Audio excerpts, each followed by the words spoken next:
Hi friends, అందరికీ నమస్కారం. Welcome to my channel.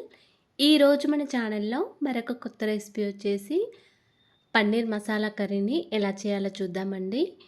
ఇలా చేసిన ఈ పన్నీర్ కర్రీ అయితే అచ్చం రెస్టారెంట్ స్టైల్లో చాలా రుచికరంగా ఉంటుందండి. ఇది రైస్లోకి చపాతీలోకి చాలా బాగుంటుంది. మీరు కూడా ఇలా ఒకసారి ట్రై చేసి చూడండి. అలాగే ఫ్రెండ్స్, మా ఛానల్ని ఇంతవరకు సబ్స్క్రైబ్ చేసుకోకపోతే సబ్స్క్రైబ్ చేసుకోండి అండ్ లైక్ చేయండి, షేర్ చేయండి. ప్లీజ్ సపోర్ట్ చేయండి. స్పైసీగా మంచి రుచితో ఉండే ఈ పన్నీర్ కర్రీని ఇప్పుడు చాలా సులభంగా ఎలా చేయాలో చూద్దామండి. పన్నీర్ కర్రీ చేయడానికి ముందుగా ఇక్కడ నేను పన్నీర్ వచ్చేసి ఒక 200 గ్రామ్స్ వరకు తీసుకున్నాను. ఇలా పన్నీర్ని కొంచెం పెద్ద ముక్కలుగానే కట్ చేసుకొని పెట్టుకున్నానండి. ఇప్పుడు స్టవ్ ఆన్ చేసుకొని ఒక కడాయి పెట్టుకొని అందులోకి 1.5 టీ స్పూన్ వరకు నెయ్యిని వేసుకోవాలండి. నెయ్యి లైట్గా వేడయ్యాక మనం కట్ చేసుకొని పెట్టుకున్న ఈ పన్నీర్ ముక్కలను వేసుకొని కొంచెం ఫ్రై చేసుకోవాలండి. ఇలా పన్నీర్ ముక్కలు వేసుకొని ఇలా కొద్దిగా లైట్గా కలర్ వచ్చే వరకు ఫ్రై చేసుకోవాలి. మరి ఎక్కువ కూడా ఫ్రై అవ్వాల్సిన అవసరం లేదండి. స్టవ్ని సిమ్లో పెట్టుకుంటూ ఈ పన్నీర్ ముక్కలను వేయించుకోవాలండి, లేకపోతే పన్నీర్ ముక్కలు అడుగంటుకుపోతాయి. ఇప్పుడు ఇలా ఈ కలర్ వచ్చే వరకు ఒక్కొక్క పన్నీర్ ముక్కని టర్న్ చేసుకుంటూ స్లోగా వేయించుకోవాలి. ఇలా ఫ్రై చేసుకున్న పన్నీర్ ముక్కలని ఒక ప్లేట్లోకి తీసుకొని పక్కకు పెట్టుకోవాలండి. పన్నీర్ ముక్కలను ఇలా లైట్ గోల్డెన్ కలర్ వచ్చే వరకు ఫ్రై చేసుకోవాలండి. ఎక్కువగా కూడా ఫ్రై చేసుకోవాల్సిన అవసరం లేదు.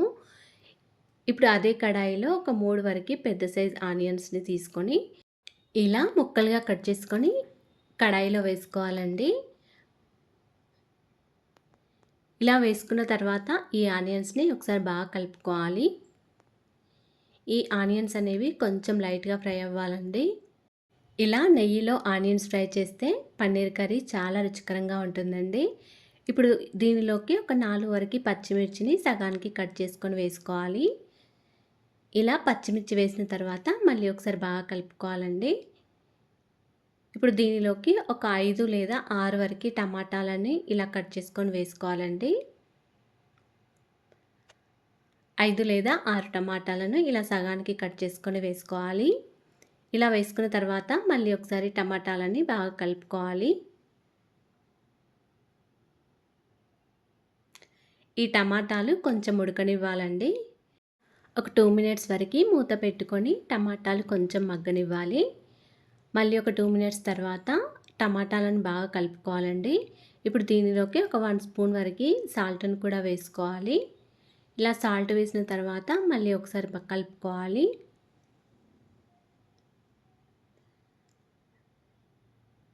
ఇప్పుడు దీనిలోకి కొంచెం పుదీనా కూడా వేసుకోవాలండి.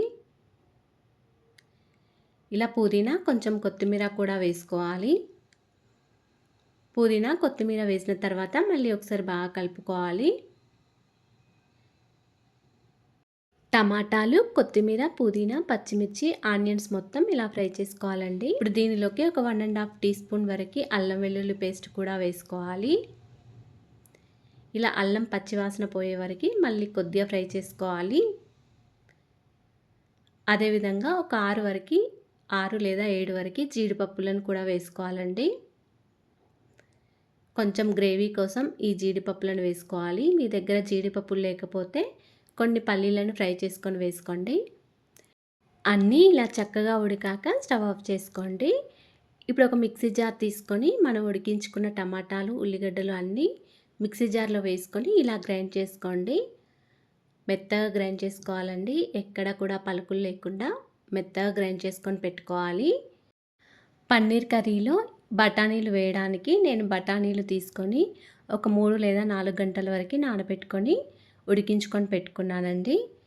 ఇప్పుడు మళ్ళీ స్టవ్ ఆన్ చేసుకొని అదే కడాయిలో ఒక 3 లేదా 4 టేబుల్ స్పూన్ల వరకు ఆయిల్ వేసుకోవాలి. ఆయిల్ వేడయ్యాక ఒక టీ స్పూన్ వరకు జీలకర్ర ఆవాలు వేసుకోవాలండి. జీలకర్ర ఆవాలు కొద్దిగా ఫ్రై అయిన తర్వాత దీనిలోకి మసాలాలు వచ్చేసి ఒక 2 వరకు దాల్చిన చెక్క ముక్కలు, కొంచెం షాజీరా, ఒక 3 వరకు లవంగాలు, ఒక 2 యాలకులు తీసుకున్నానండి. ఇవన్నీ కూడా ఆయిల్లో వేసుకొని కొద్దిగా ఫ్రై చేసుకోవాలి. ఇప్పుడు దీనిలోకి ఒక 2 లేదా 3 వరకు బిర్యానీ ఆకులు వేసుకోవాలండి. ఇప్పుడు దీనిలోకి కొంచెం మరాఠీ పువ్వు, కొంచెం జాపత్రి వేసుకోవాలండి. ఇలా ఈ జాపత్రి ఫ్లేవర్ చాలా బాగుంటుంది పన్నీర్ కర్రీలో. లైట్‌గా కొద్దిగానే వేసుకోవాలండి. ఒక 1½ టీ స్పూన్ వరకు ధనియాల పొడి కూడా వేసుకోవాలి ఆయిల్‌లో. తర్వాత ఒక 2 టీ స్పూన్ల వరకు కారం కూడా వేసుకోవాలండి. ఇలా ఆయిల్‌లో కారం వేస్తే పన్నీర్ కర్రీ చాలా బాగుంటుందండి. ఇలా అన్నీ ఫ్రై చేసుకున్న తర్వాత మనం మెత్తగా గ్రైండ్ చేసుకున్న ఈ టమాటా, ఆనియన్ పేస్ట్‌ని కూడా వేసుకొని ఒకసారి కలుపుకోవాలండి. స్టవ్‌ని సిమ్‌లో పెట్టుకొని ఈ టమాటా, ఆనియన్ పేస్ట్‌ని వేసుకోవాలండి. ఇప్పుడు ఇలా వేసుకున్న తర్వాత ఆనియన్, టమాటా పేస్ట్‌ని ఒకసారి బాగా కలుపుకోవాలి. ఇలా టమాటా, ఆనియన్ పేస్ట్‌కి ఆయిల్ మొత్తం కలిసే విధంగా ఒకసారి బాగా కలుపుకోవాలండి. ఇప్పుడు ఈ మిక్సీ జార్‌లో కొన్ని వాటర్ వేసుకొని మళ్ళీ ఒకసారి కలుపుకోవాలి. ఈ టమాటా, ఆనియన్ పేస్ట్‌లో ఇలా కొన్ని వాటర్ వేసిన తర్వాత ఒకసారి బాగా కలుపుకొని దీనిలో కొంచెం పసుపు వేసుకోండి. ఒక పావు టీ స్పూన్ వరకు పసుపు, మళ్ళీ రుచికి తగినంత సాల్ట్ కూడా వేసుకోండి. సాల్ట్‌ని చూసుకొని వేసుకోండి. మనం ఆల్రెడీ టమాటా పేస్ట్‌లో వేసుకున్నాం కాబట్టి ఇక నేనైతే ఒక టీ స్పూన్ వరకు వేసుకొని మొత్తం ఒకసారి బాగా కలుపుకున్నాను. ఇప్పుడు ఇలా మూత పెట్టుకొని స్టవ్‌ని సిమ్‌లో పెట్టుకొని ఉడికించుకోవాలండి. మళ్ళీ ఒక 2-3 మినిట్స్ వరకు మూత తీసుకొని మళ్ళీ ఒకసారి కలుపుకోవాలి. స్టవ్‌ని సిమ్‌లో పెట్టుకుంటూ గ్రేవీ మొత్తం అడుగంటకుండా ఇలా మధ్య మధ్యలో కలుపుకుంటూ ఉండాలండి. గ్రేవీ మొత్తం దగ్గరగా అయ్యే వరకు ఉడికించుకోవాలి. ఇలా చిట్లిపోతుందండి. జాగ్రత్తగా మూత పెట్టుకుంటూ ఈ గ్రేవీ దగ్గరగా అయ్యే వరకు ఉంచుకోవాలి. గ్రేవీ మొత్తం ఇలా దగ్గరగా అయిన తర్వాత మనం ఫ్రై చేసుకొని పెట్టుకున్న ఈ పన్నీర్ ముక్కలను కూడా వేసుకోవాలండి. ఇలా పన్నీర్ ముక్కలను మొత్తం వేసిన తర్వాత ఒకసారి బాగా కలుపుకోండి. ఇప్పుడు దీనిలోకి మనం నానబెట్టుకొని ఉడకపెట్టుకొని ఉంచుకున్న ఈ బఠానీలను కూడా వేసుకోవాలి. మీరు కావాలనుకుంటే ఇందులోకి పచ్చి బఠానీలైనా వేసుకోవచ్చండి. ఇలా బఠానీలు, పన్నీర్ ముక్కలు వేసిన తర్వాత ఒకసారి కలుపుకోండి. ఇప్పుడు దీనిలోకి ఒక 2 టీ స్పూన్ల వరకు నెయ్యిని కూడా వేసుకోండి. ఇలా పన్నీర్ కర్రీలో నెయ్యి ఫ్లేవర్ చాలా బాగుంటుందండి. ఇలా నెయ్యి వేసిన తర్వాత మళ్ళీ ఒకసారి కలుపుకోవాలి. ఇప్పుడు ఈ పన్నీర్ కర్రీలోకి కొంచెం కసూరి మేతిని ఇలా క్రష్ చేసుకొని వేసుకోండి. అదేవిధంగా ఒక పావు టీ స్పూన్ వరకు గరం మసాలాను కూడా వేసుకోవాలి. పావు టీ స్పూన్ కంటే కొంచెం తక్కువగా వేసుకోండి. మనం ఆల్రెడీ ముందే మసాలా దినుసులు వేసాం కాబట్టి మీకు స్పైసీనెస్ ఎక్కువగా కావాలనుకుంటే పావు టీ స్పూన్ వరకు వేసుకోండి. నేను ఇక్కడైతే పావు టీ స్పూన్ కంటే కొంచెం తక్కువగా మసాలా వేసుకున్నాను. ఇలా మసాలా వేసిన తర్వాత ఒకసారి బాగా కలుపుకోవాలి. ఇప్పుడు దీనిలోకి కొంచెం కొత్తిమీర, ఒక కప్పు వరకు వాటర్ వేసుకోండి.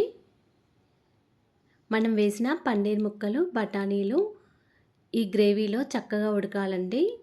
గ్రేవీలో ఉన్న సూప్ అంతా ఈ పన్నీర్ ముక్కలకి, బఠానీలకు పట్టే విధంగా ఉండాలండి. ఇలా మూత పెట్టుకొని ఒక 5 మినిట్స్ వరకు మూత పెట్టుకొని మధ్య మధ్యలో కలుపుకుంటూ మళ్ళీ ఈ పన్నీర్ ముక్కలను ఉడికించుకోవాలండి. ఇలా గ్రేవీ మొత్తం దగ్గరగా అయ్యే వరకు ఆయిల్ కొంచెం పైకి తేలాలండి. ఇలా ఆయిల్ కొంచెం పైకి తేలిన తర్వాత స్టవ్ ఆఫ్ చేసుకోండి. గ్రేవీ మొత్తం చిక్కగా అయ్యే వరకు ఉంచుకోండి. అంతేనండి, ఎంతో రుచికరంగా ఉండే ఈ పన్నీర్ కర్రీ రెడీ అయిపోయింది. ఈ పన్నీర్ కర్రీ అయితే చపాతీ, రైస్లోకి చాలా బాగుంటుందండి. మీరు కూడా ఇలా ఒకసారి ట్రై చేసి చూడండి. అలాగే ఫ్రెండ్స్, మా ఛానల్ని ఇంతవరకు సబ్స్క్రైబ్ చేసుకోకపోతే సబ్స్క్రైబ్ చేసుకోండి అండ్ లైక్ చేయండి, షేర్ చేయండి. ప్లీజ్ సపోర్ట్ చేయండి. Thanks for watching. ధన్యవాదములు.